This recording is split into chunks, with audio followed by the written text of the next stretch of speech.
সুদানি সেনাবাহিনী ও বিদ্রোহীদের মধ্যে গৃহযুদ্ধের বলি জনসাধারণ।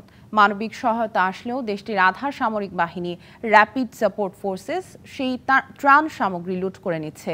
ফলে ক্ষুধার্তদের কাছে পৌঁছাচ্ছে না খাবার। ক্ষুধার জ্বালা মেটাতে বাধ্য হয়ে মাটি খাচ্ছেন অনেকে। দাতব্য সংস্থাগুলোর আশঙ্কা, চলমান দুটি যুদ্ধের কারণে সুদানের দুর্ভিক্ষ নিয়ে মাথা ব্যথা নেই বিশ্ব মোড়লদের।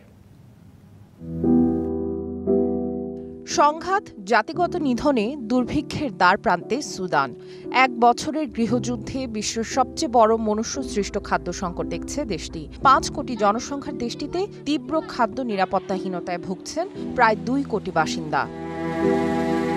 সরকারি বাহিনী ও বিদ্রোহীদের পাল্টাপাল্টি লড়াই আর খাবারের খোঁজে উদ্বাস্ত লাখো মানুষ। দলে দলে দারফুরে আশ্রয় নিচ্ছেন তারা। বেকার দেশের অর্ধেক জনগণ, কিন্তু কোথাও খাবার নেই সুদানের। কৃষকের ফসলও লুট করেছে বিদ্রোহীরা। নিপীড়নের মুখে কৃষকরা তাদের ভিটেমাটি ও ফসলি জমি ছেড়ে পালিয়েছেন। পাল্টাপাল্টি হামলায় ক্ষতিগ্রস্ত বাজারগুলো। ভয়াবহ এই সংকটের মুখে সুদানের জনগণ মরিয়া হয়ে হাতের কাছে যা পাচ্ছেন তাই খাচ্ছেন। ক্ষুধার জ্বালা মেটাতে রোপণের জন্য কেনা বীজ খেয়ে ফেলেছে কৃষকরা। আম, লেবু ও পেয়ারা গাছের পাতা সিদ্ধ করে বাচ্চাদের খাওয়াচ্ছেন মায়েরা। কেউ কেউ মাটি খাচ্ছেন বলেও আন্তর্জাতিক গণমাধ্যমের খবরে উঠে এসেছে। ১, ২, ৩ ঢাকায় জমি জিতে নিন ১০০% ক্যাশব্যাক সহ ২০ কোটি টাকার পুরস্কার।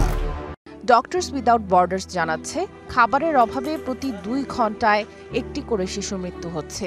অন্তঃসত্ত্বা মায়েরা খেতে পারছেন একবেলা করে। আন্তর্জাতিক বিভিন্ন সংস্থা মানবিক সহায়তা পাঠালেও তা অপ্রতুল।